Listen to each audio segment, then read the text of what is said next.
तो सब वक्त तो बहुत खुशी से व्यतीत हो जाता है प्यारे, लेकिन बेटी की विदाई का जब समय आता है तो माता पिता को बड़ी पीड़ा होती है, क्योंकि वो समय ही ऐसा है। तो आज मैना ने क्या किया, अपनी बेटी पार्वती को गोद में बिठा लिया और बहुत प्रकार से उपदेश किया। बेटी, अब जिस घर में तू जा रही है वही तेरा वास्तविक घर है, क्योंकि ये बेटियां एक धान के पौध की तरह होती हैं। जैसे धान का पौध उगाया कहीं जाता है, लगाया कहीं जाता है, फल कहीं देता है। तो बेटी ध्यान रखना कि कतबीधि श्री जी नारी जग माही, कतबीधि श्री जी नारी जग माही, श्री जी नारी जग माही, पराधीन सब न्यू सुख नाही, पराधीन सब न्यू सुख नाही, पराधीन सब न्यू सुख नाही, पराधीन सब न्यू सुख नाही।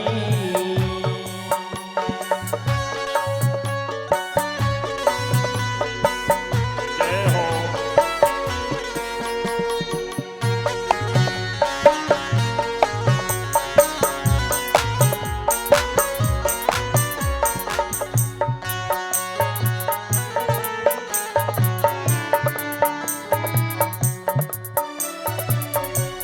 पराधीन सब न्यू सुख नाही, पराधीन सब न्यू सुख नाही।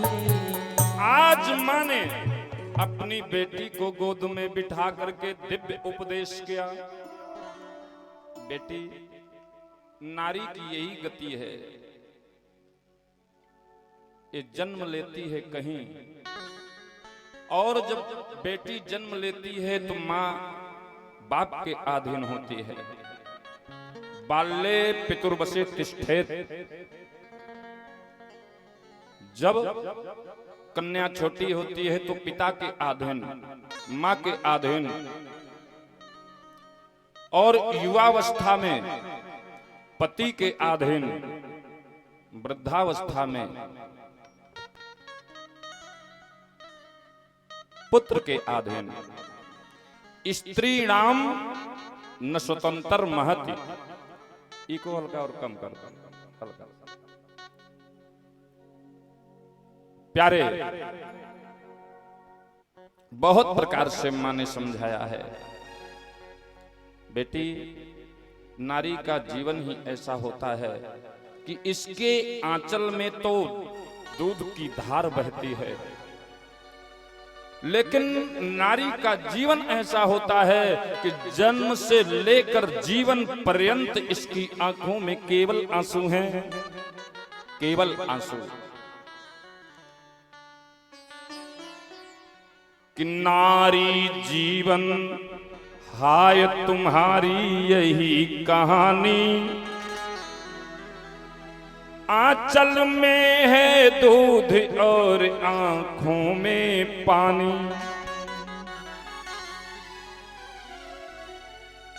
और उपदेश किया कि एक नारी का धर्म होता है बेटे कि वो अपने पति की सेवा करे, अगर उसके सास ससुर हैं तो उनकी आज्ञा में रहे। करे हो सदा संग करु पद पूजा, नारी धर्म पति देव न दूजा। बेटी ध्यान रखना, एक नारी का एक ही व्रत है, एक ही नियम है, एक ही उपवास है।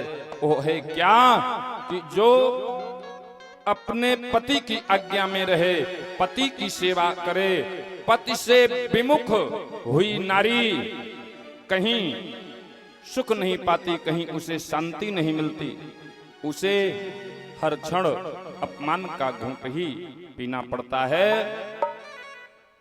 और यह दिव्य उपदेश करते हुए आज मां अपनी बेटी पार्वती को गोद में बिठाया है और नेत्रों से अश्रुधार बह पड़े कि बचन कहत भरे लोचन भारी, बचन कहत भरे लोचन भारी, बचन कहत भरे, बचन कहत भरे लोचन बारी, बहुरी लाई उर लीन कुमारी, बहुरी लाई उर लीनी कुमारी।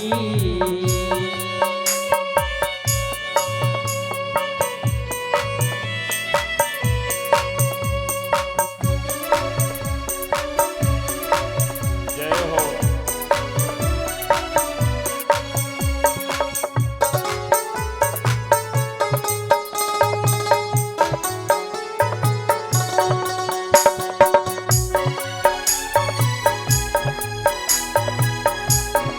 बहुरी लाई उर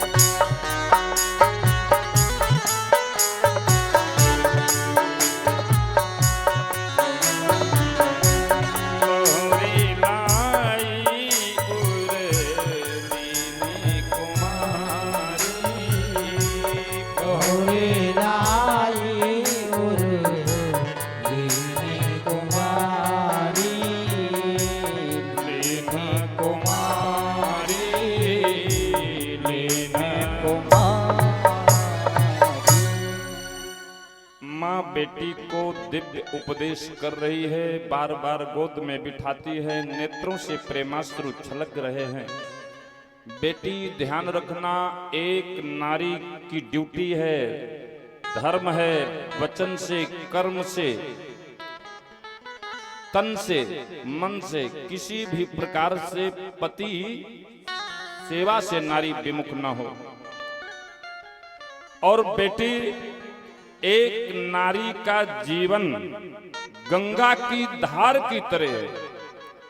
जैसे भगवती गंगा बह रही हैं, ये निकलती कहीं से हैं। और जैसे मान लो प्रयागराज में आके गंगा जी मिली तो ये कई ग्राम, कई जिले, कई प्रदेश घूमती हुई और मार्ग में कितने मोड़ गंगा जी को मिले। अब वहां पापी का भी स्पर्श हुआ और पुण्यवान का भी स्पर्श हुआ। तो बेटी, एक नारी का जीवन गंगा की धार की तरह है। गंगा में कितने भी मोड़ आ जाएं, कितने भी अपवित्र आकर के गंगा जी को स्पर्श कर लें, पर गंगा की पवित्रता पर कभी आंच नहीं आती। तो ऐसे बेटी ध्यान रखना, एक नारी की ड्यूटी है कि चाहे जो हो जाए, जीवन जीने में कितने भी मोड़ आ जाएं, परंतु एक नारी के लिए धर्म है कि उसकी पवित्रता में, उसके सतीत्व में आंच नहीं आनी चाहिए। बेटी ख्याल रखना, एक माँ की बेटी जब ससुराल जाती है और उसकी ससुराल से यह संदेश आता है कि वाह, आपने क्या बेटी दी है। बेटी नहीं, अपितु साक्षात लक्ष्मी आपने दिया है। तो माता पिता को कितना गर्व होता है। अगर कहीं और कुछ सुनने को मिल गया तो माँ बाप जीते जी मर जाते हैं प्यारे। इस प्रकार से माँ ने समझाया, बेटी दूसरी बात, जीवन में कितने भी मोड़ आए घबराना नहीं, अपनी पवित्रता को बचा के रखना। और दूसरी बात, जीवन में कितनी भी आपत्ति आए, कितने भी दुख का सामना करना पड़े, उस दुख को दुख का घूंट पी लेना, परंतु किसी से कहना मत। तुम्हारे पति के घर की बात उसके घर में ही रहे और किसी से कहना नहीं। ये एक नारी का धर्म है। बहुत प्रकार से उपदेश दिया।